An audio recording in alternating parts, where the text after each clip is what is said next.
အားလုံးပဲမင်္ဂလာပါ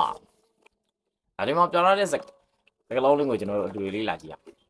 I am organized ဆိုတဲ့စကားလုံးလေးကဒီစကားလုံးလေးကဘာကိုပြောရလဲဆိုတော့ကိုကျွန်တော်တို့အတူကြည့်ကြဒီတော့ organize ဆိုတာကကျွန်တော်တို့ကသူက career အနေနဲ့ပြောမယ်ဆိုရင် organize ဆိုတာဖွဲ့စည်းသည်စုစည်းသည်လိုမျိုးတိတ်ပဲရတယ်သူorg NIZED organize ဆိုရင်ဒါစုစည်းထားတော့လို့အတိတ်ပဲရတယ်ဒီမှာ I am organized ဆိုတဲ့အဓိပ္ပာယ်ကကျွန်တော်ဒီစုစည်းထားတော့ဖွဲ့စည်းထားသည်လို့မဟုတ်ဘူး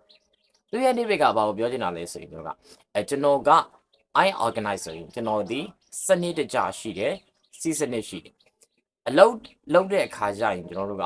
အလုပ်ကိုဘယ်မှမလုပ်တာမျိုးမဟုတ်ဘဲနဲ့စနစ်တကျအစီအစဉ်တကျလုပ်တတ်တာမျိုးပြီးတော့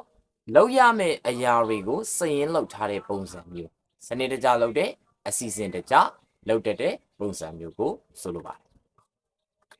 ဥပမာဆိုပါစို့တော့အလုပ် interview တစ်ခုမှာမေးတယ်ပေါ့ဗျအလုပ်မှာ interview တစ်ခုမေးတယ်ပေါ့ဗျ Why do you think you can handle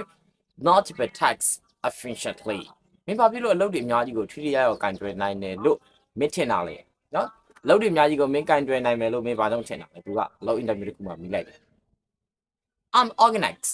so I can handle multiple tasks efficiently I'm organized ကျွန်တော်ကစနစ်တကျရှိတယ်ကျွန်တော်ကအစီအစဉ်ကြတယ် so ဒါကြောင့်I can handle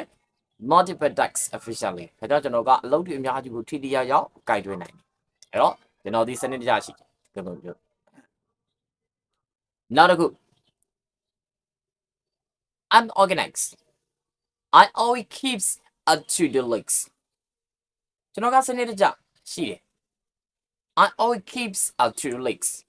up to the list ကျွန်တော်ကလုပ်ရမယ့်အရာတွေကိုအမြဲတမ်းစာရင်းရေးမှတ်ထားလေးရှိတယ်ဒါဆိုရင် I am organized ဆိုတာဒီကျွန်တော်